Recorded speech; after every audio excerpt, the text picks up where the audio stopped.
Mais on va tout de suite commencer, comme d'habitude, par nos tops.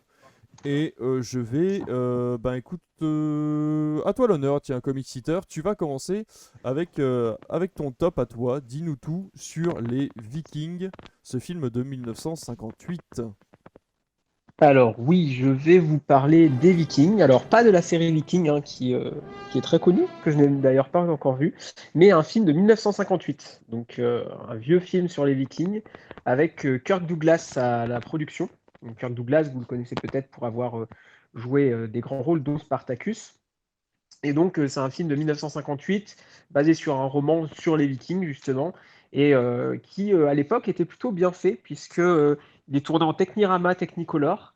Donc à une époque où on essayait d'approcher le format 70 mm. Alors sans rentrer dans des détails techniques, si vous avez vu des films comme Dunkerque de Christopher Nolan, le film Ben-Hur ou encore 2001 de Kubrick, c'est des films vraiment très esthétiques et très beaux grâce à la pellicule justement 70 mm.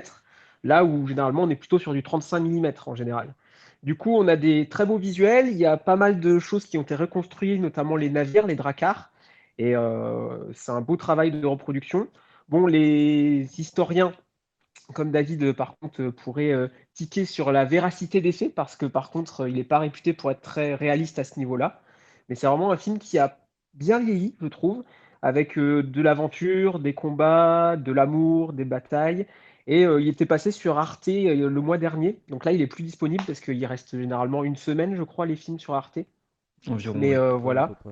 Euh, du coup, je l'avais enregistré moi pour pouvoir le voir plus tard. Mais vous pouvez toujours vous tourner vers l'édition Blu-ray parce que c'est vraiment un film très sympa à voir et vraiment qui a beaucoup de qualité.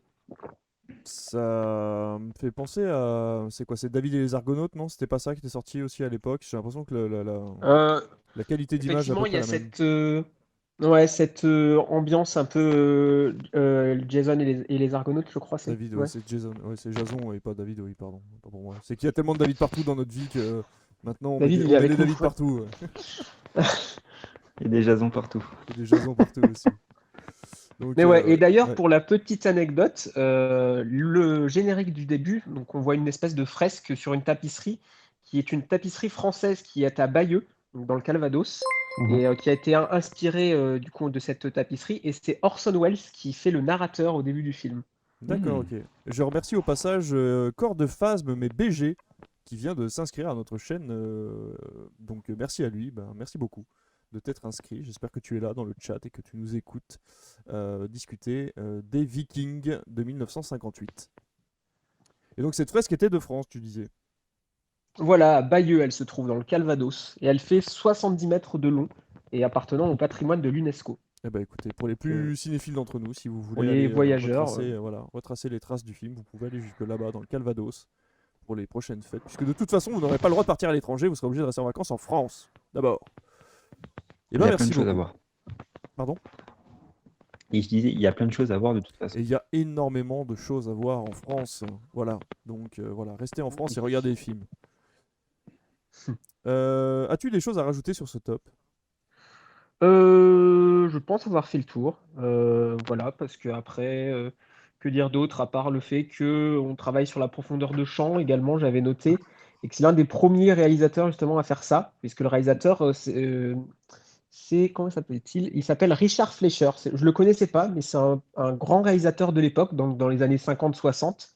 Et c'est juste avant Spartacus, et ça travaille beaucoup sur la profondeur de champ, comme l'a fait Orson Welles justement sur Citizen Kane. Donc D'accord. vraiment, si vous êtes cinéphile, je pense que il y a beaucoup de choses à voir dans ce film.